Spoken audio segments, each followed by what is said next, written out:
Shine your light now.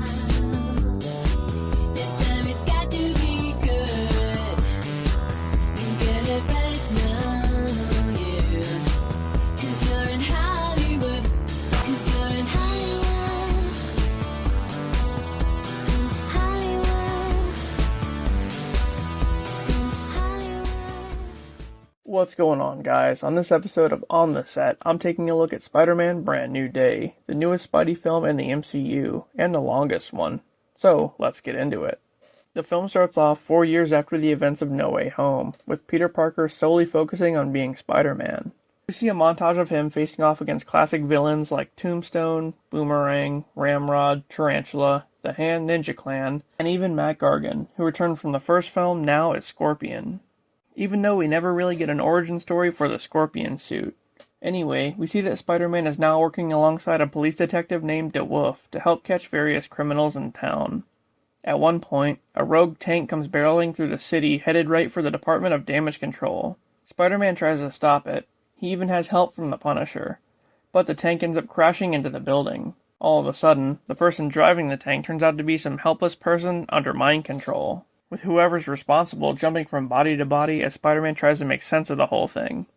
He ends up going to Yelena Belova for help, because she was once mind-controlled in the Red Room as a Black Widow.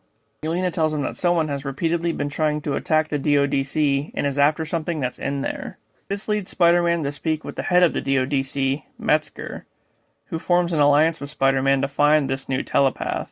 That night, Peter sees Ned in town and follows him back to his apartment for a party. But neither Ned nor MJ remember who Peter is. Once inside, he sees that MJ has a new boyfriend and it causes Peter to have some kind of panic attack and he blacks out. When he wakes up, he has heightened powers and now has organic webbing just like Toby does. As he's trying to figure out why he's changing, Spider-Man encounters Scorpion trying to break back into the DODC and they have a huge fight, only to find out that the telepath has been controlling Scorpion the whole time. She keeps jumping bodies and mocking Spider-Man, even threatening to drag MJ into things. Later on, after visiting Bruce Banner, Peter makes an inhibitor chip that suppresses his ongoing mutation.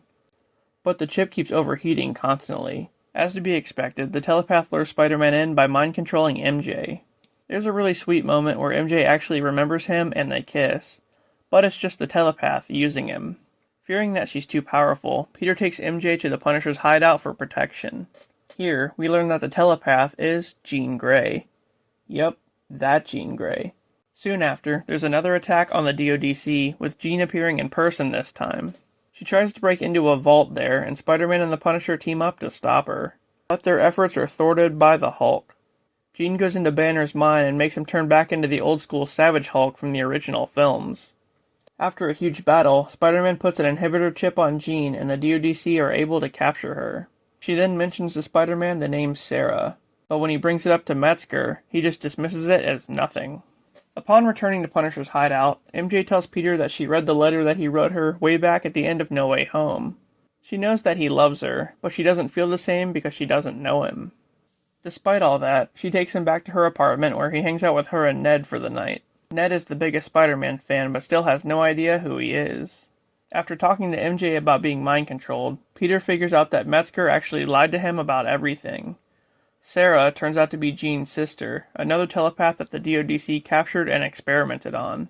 It's the whole reason why Jean's been after them. Having a change of heart, Spider-Man decides to go break Jean out. Back at the DODC, while they experiment on Jean, she finds out that they actually killed her sister. Her powers end up being too strong and she causes a huge wave of energy to blow through the building, and she freezes the surrounding area and place with her mind. When Spider-Man finally gets to the facility, he's met with the Hand, who are now also being mind-controlled by Jean, and he has to fight them. When he starts to feel overwhelmed, Spider-Man takes off the inhibitor and embraces his new mutations.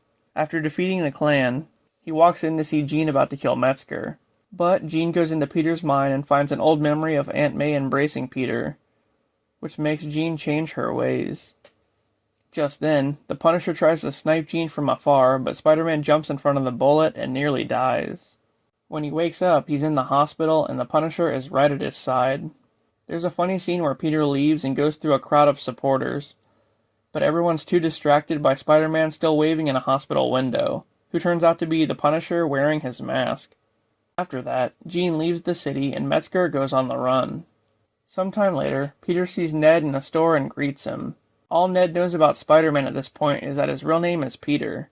So when Peter goes to shake Ned's hand, out of nowhere they end up doing their friendship handshake, which seems to jog Ned's memory.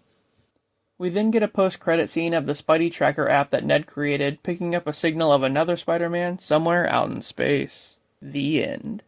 Wow, well this was like a 2.5-hour movie, so there was a lot to cover. The list of villains were pretty cool, a lot of classic ones, and they recreated some of his best comic covers.